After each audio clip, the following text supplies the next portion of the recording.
guys, Joebizz34 back again. I'm just doing a quick holiday edition vid, like I promised, and I got some cool stuff to show you before the holiday season is upon us, Christmas, New Year's, and all that good stuff, and we go into 2018. So I just wanted to start off showing this awesome custom. This is Jack Nicholson portraying the Joker from the '89 original Tim Burton Batman film. And this is the original outfit that was done by Betomatali years ago that I've showed you guys before. But I recently turned this into even more of a custom by getting this custom painted head. It's the Hot Toys head repainted and done by Cheungkinmen. From what I was told, he did the paint work, which is awesome. And there's the accessories and the cane. And the outfit and the body, I believe, is still Hot Toys, but the outfit, it is from my Hot Toys original Joker figure, but the outfit is done by, like I said, Betomatali. And this is one of the original ones that had the shirt, the orange shirt that was done with a certain like silky material. And like I said, I acquired this a couple of years ago and replaced the Hot Toys figure with this outfit. And now I always wanted a museum Joker version, so I was able to get a custom one done off of eBay. Like I said, it was a Hot Toys one that the head was repainted like this with the custom beret hat, and I popped it on this one, so now it's pretty much like a custom Jack Nicholson Joker. So it looks awesome. I'm very happy with him. And then I have the other outfit, the regular outfit, that I'm going to put the trench coat version on. That'll be like the regular version.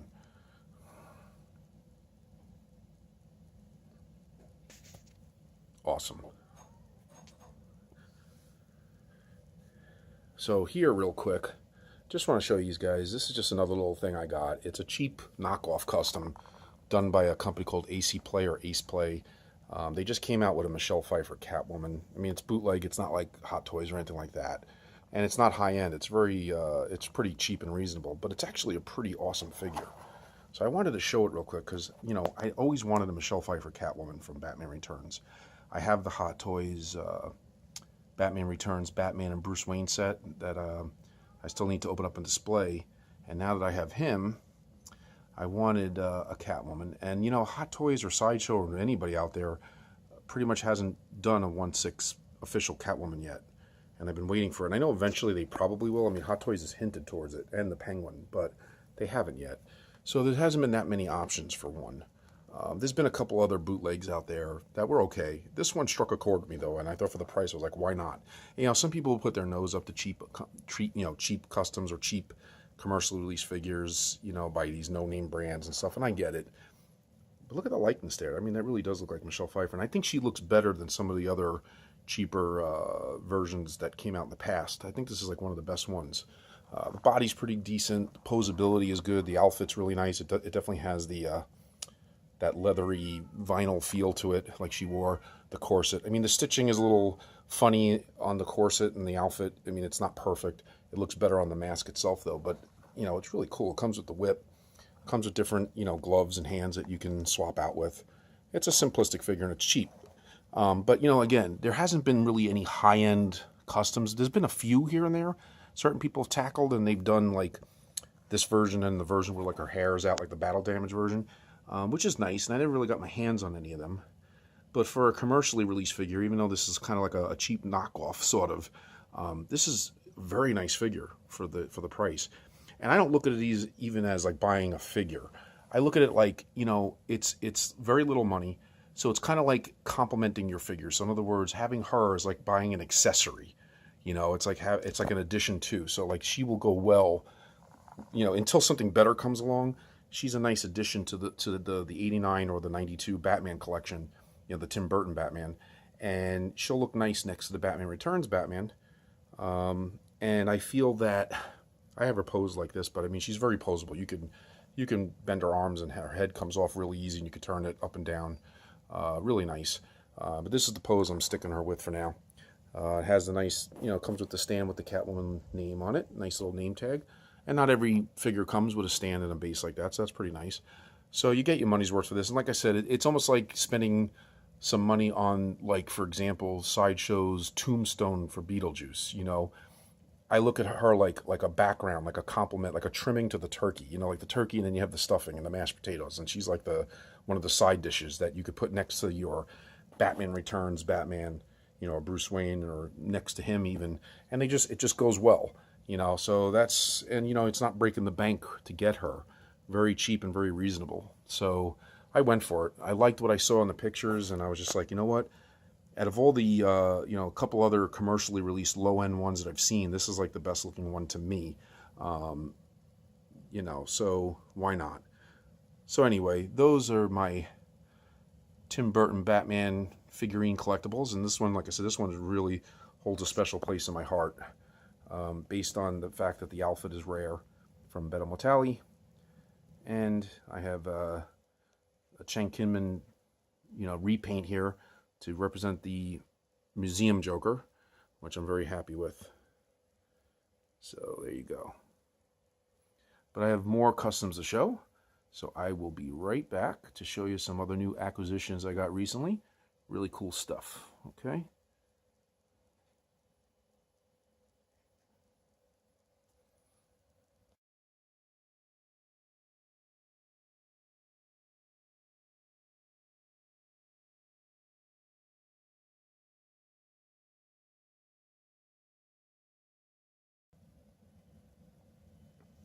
Alright, so next up I wanted to show this beauty that I just acquired. I always wanted this right from the beginning, but at the time that this came out, I had to drop out, and I never was able to acquire this. So I ended up, you know, getting other Rockies, and I got 6 Ice Cubes version, which is still very nice for what it is. But I always wanted this one, just the DX set, and I had the opportunity to get this recently. And I went for it, and it's beautiful. And, you know, it's not new. People have seen it.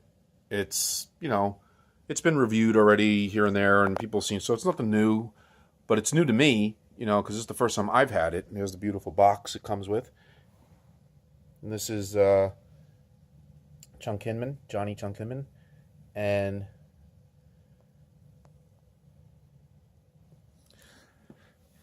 you know, he does great work. You know, I had his Teen Wolf and the Joker that I just showed you that was painted by him, from what I was told from the seller. You know, he's done the other Rocky as well, the street clothes one that I don't have, but I love this look. I always wanted this look. I got the bloody hands on him, the bloody bandaged hands, I guess, after he's, you know, punching and practicing on the meat, and the dog. That's priceless right there. Look at that. He's even wearing his Eagles jersey. Awesome. Sneakers, the little raw egg drink, which in these days and times shows you how times have changed. This is like taboo now. Nobody would do this now. But back then, that was considered healthy. And I remember in the movie watching him drink that. Even then, thinking it was healthy, I still cringed every time I saw him drink that. This is number 430, so it's a lower number. There's the certificate of ethnicity. There's his Paulie. There's his infamous brother-in-law. With brother-in-laws like him, who needs enemies? And here's Rocky. And there's the beanie cat, which is fabric, because I remember when he was making the figure, it was, you know, sculpt. It was part of the sculpt, but I'm glad he went with the fabric because it looks more realistic. Italian Stallion on the back of his workout outfit. The outfit is very accurate. He's got his sneakers, okay, very detailed, even down to the branding on it. Oop, his little egg drink dropped. And the string, the way he had the shirt cut off over the hoodie is accurate. And then the bluish, you know, the white bluish towel that he kind of has wrapped around his neck underneath the shirt and the hoodie. So he's got all the details here. It's very accurate. Head sculpt is great. I've heard different opinions of the head sculpt. Some people didn't like it. Some people said, you know, it was great. I think what he was going for here, and not to defend him, but to kind of get into his head of what he was thinking is, you know, Sylvester Stallone looks different today than he did yesterday. Now, the 6 Ice Cubes one that I have, and you can go back and refer to that review I did, I actually should have did a side-by-side here, but I didn't think about that.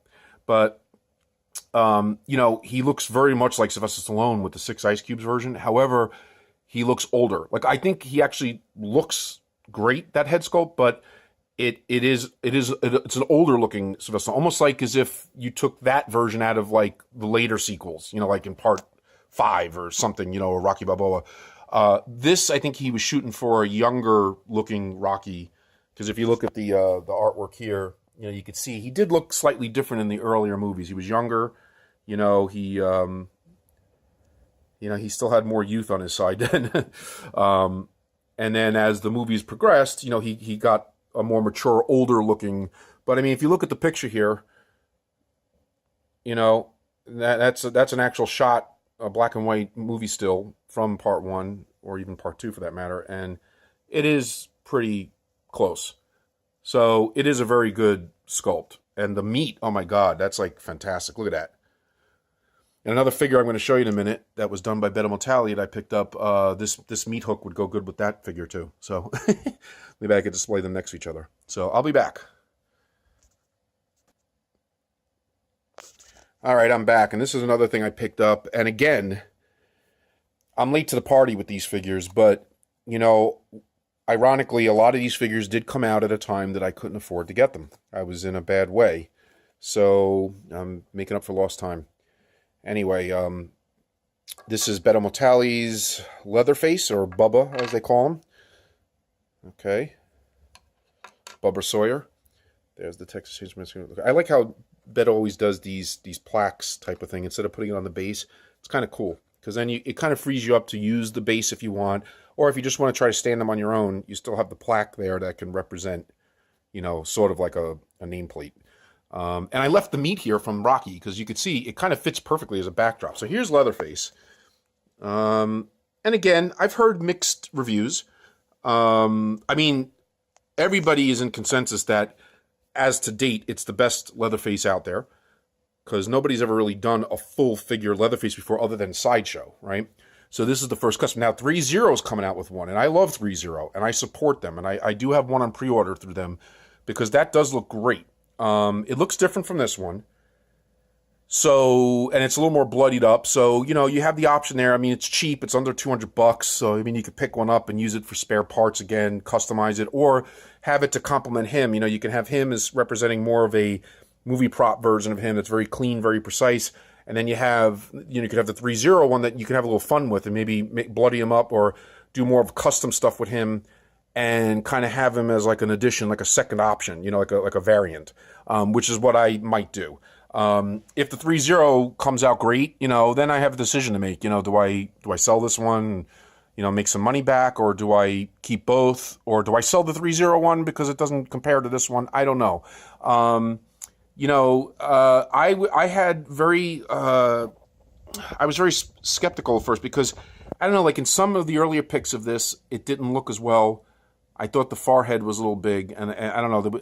I don't know if it depends on who has it, because I saw some that look a little different, but I think it's just the camera or the videos, because ultimately, in hand, it's fine. You know, it looks great. It's very detailed. And in person, it definitely looks better, I think, than what I saw in pics. I am more impressed with it now that I'm seeing it, you know, face to face. You know, Betomatali always is very detailed, always very specific. You know, he tries to put those little touches in his work that a manufacturer or maybe somebody else wouldn't take the time to do. For example, you know, obviously he made sure the metal bars are there, which others have done. But if you look closely, I mean, I can't get into it there, but I mean, really closely, I mean, you can even see details of like the eyelashes and stuff. It's there, you know, and there is eyes in there. You can't see it in the video, but, and, you know, just the fact of the strings hanging off, and, you know, he did a great job, ultimately. I mean, the shirt, and like I said, the consensus is the outfit and the accessories, like the chain around his, you know, the bracelet around his wrist, the weapons, you know, that you got the hammer, you got the hook, you got the body parts, right? And, you know, the chainsaw is great. Sorry, knocked over the nameplate. Pick that up.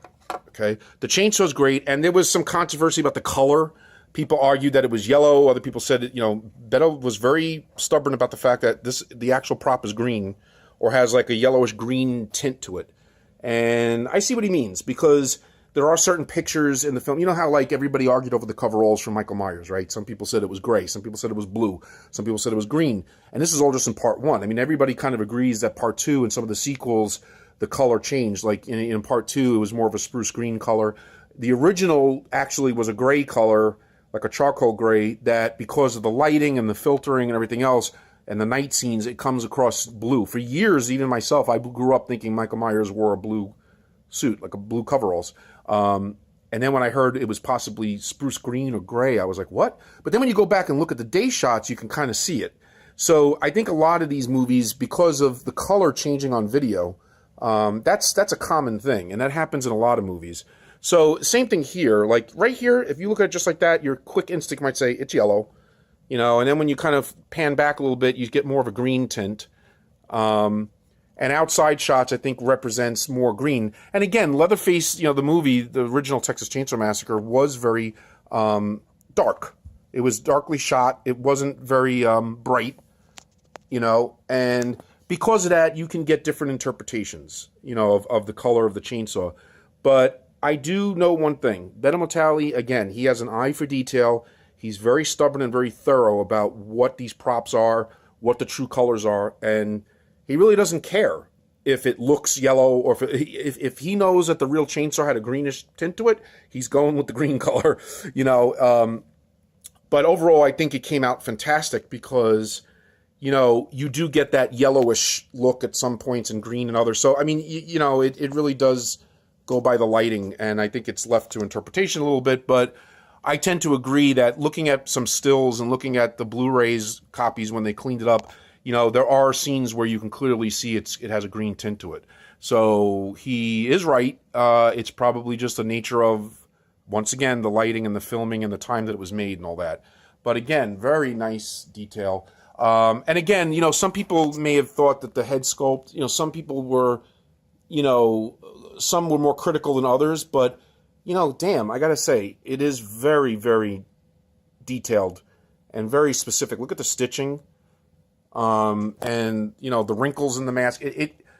Overall, I think he, you know, he did the job right. You know, and the outfits, and nobody is saying anything about the accessories and the clothing. I think more than anything, that's a home run. I mean, the apron, some people wanted it maybe a little dirtier or bloodier. So, you know, because the other thing Betomatali tends to do is he likes to make his figures clean.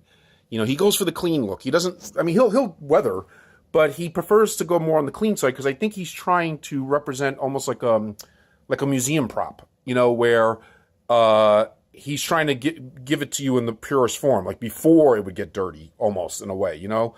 So it's kind of like he's giving it to you as is, of like, if Leatherface just got dressed right now, you know, and started going on his killing spree, this is what his outfit looked like, you know, before it got dirty, before he killed somebody and splattered blood on it, you know. And I think that's his mentality with a lot of the characters that he makes, that he goes for that purest form, you know, that it's clean, it's original, and this is what it looked like before anything happened to it, kind of thing. That, you know, that's my take on it.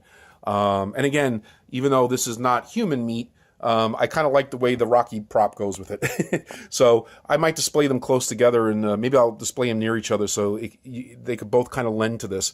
But anyway, you know, you have enough props here to go with it, you know, regardless. So, of course, this will stay with the Rocky set. You know, I'm just kind of joking around here, but it does kind of look cool with Leatherface. So I figured I'd keep it in here, you know, for the sake of the review. Extra hands.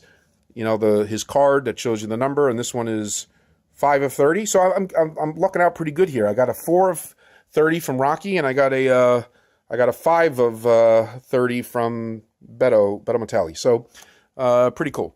So shout out to Beto. Thank you. Great job. Here's the real quick. Here's the box, the artwork for it. There's the cover, and that is what the head sculpt looks really close. And I think you can get a better idea here what I'm talking about, where he really went in detail with the subtle eyelashes there. They are there, you know, and that's not something, I don't even think 3 Zeros has that, but I'm very happy with 3 Zero as well, and I'm glad that 3 Zero are doing horror figures, so for the price, I can't help but support them. You know, I'm not trying to destroy the value of customs. You know, I think there are people that are always going to prefer customs. There are people that are going to always prefer the, you know, mass-produced. But when I look at 3.0, companies like 3.0 and Blitzway, like I picked up the Ghostbusters from Blitzway. I'm going to do a review of that. I just feel like, you know, they're a little more limited than, like, say, Hot Toys or Sideshow. You know, they're the most commercially released stuff. You know, when you talk Sideshow and Hot Toys, yeah, you know, they mass produce them. When you talk Blitzway and you talk 3A or 3.0 or like lesser known companies like that, or even like Colt King and stuff like that, there's licenses there, but they're still more limited to what they're giving out. So it's kind of like a happy medium, I think, between custom, you know, going for the limited stuff versus the mass produced stuff. So I do prefer buying something like 3.0 when it comes to like horror, even more so than Sideshow or Hot Toys, because I do feel like it's still more special, you know? And for the price, you can't go wrong. You know, you really can't go wrong for the price because, you know, you're talking a great looking figure that's under $200. I mean, they did Pinhead. I mean, what other company had the nerve to do Pinhead? I mean, not even a lot of customizers out there have done Pinhead. I mean, there's a couple here and there, and they look okay, but I mean, you know, when you look at 3.0 and you look at what you paid for it, you know, once again, you know, either 200 or a little lower, and for the work that they put into that figure with the pins and everything else, that's some good stuff right there. And I can't help but support that. You know, you make characters like Pinhead, you make more obscure, you know, Pinhead, you know, Leatherface, that looks very well done so far from the proto shots. Michael Myers from Halloween 6, which was a good job. I mean, again, not perfect, but for the money, who cares? I mean, 100-something bucks, you get all the basics, and then you can do what you want with it, you know? So I'm encouraging that they do more of that. I think that's good. And I'm looking forward to Blitzway's Hannibal, too. I have that on pre-order, and that looks awesome as well. So, you know, I am a creature of both, you know? But anyway, I got a little more to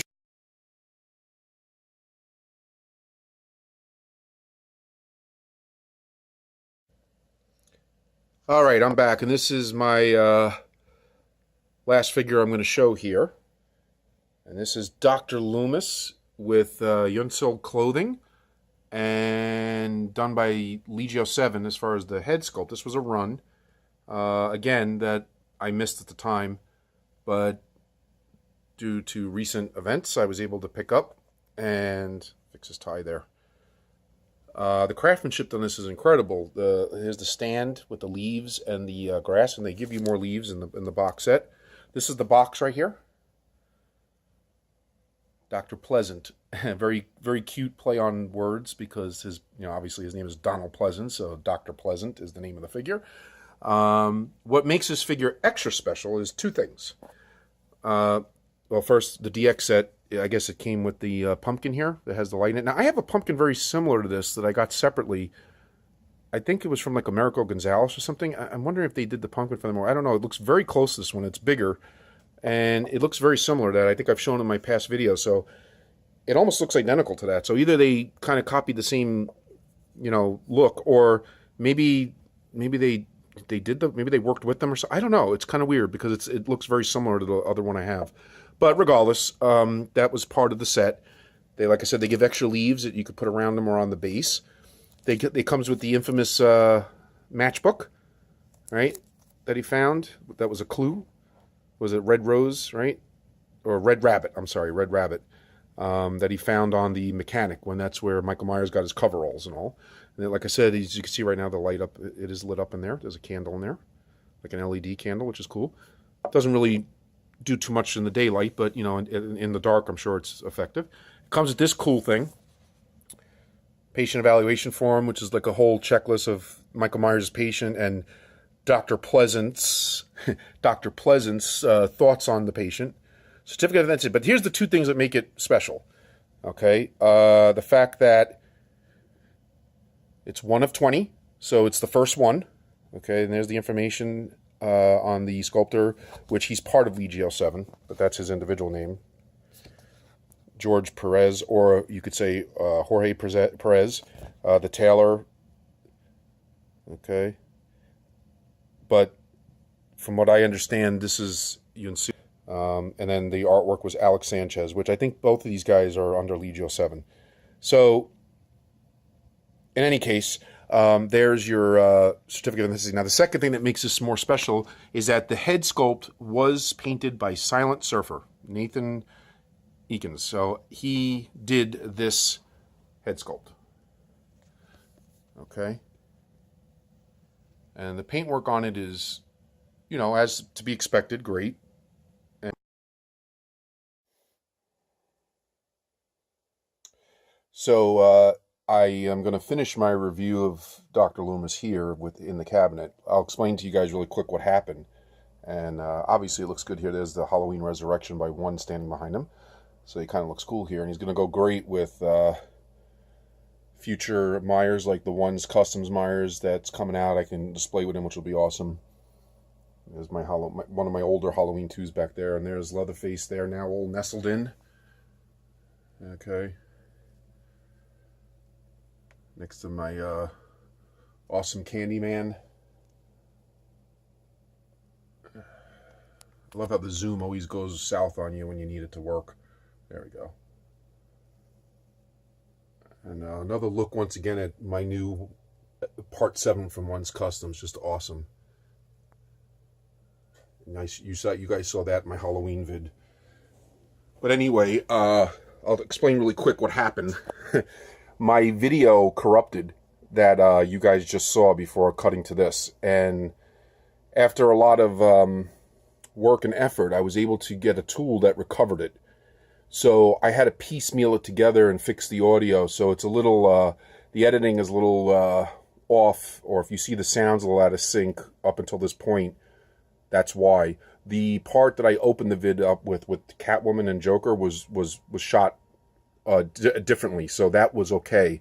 It was the segment that had Rocky, Leatherface, and Dr. Loomis that got damaged. So I was lucky to recover it so I could still get this vid in time. But as you saw, the end kind of cut off abruptly when I was showing this figure because I guess the application couldn't fix that last piece of the video. So I had to abruptly re-edit and reshoot this piece here to finish doing my review of Dr. Loomis. But anyway, as you could see, it's an awesome figure. Like I say, Yunsil did the clothing. Silent Surfer did the paint job, and I was starting to say that before the video ended because it didn't recover that piece, was that the Silent Surfer only painted 2 of them, 1 of 2. This was 1, and the other, I guess, he owns. So this is like the only one that is out there that I acquired. And a quick shout out to Tim Samra. I did acquire this from him. That's that. Dr. Loomis, or Dr. Pleasant, as the box says. Awesome figure. I'm very happy to have him in my collection.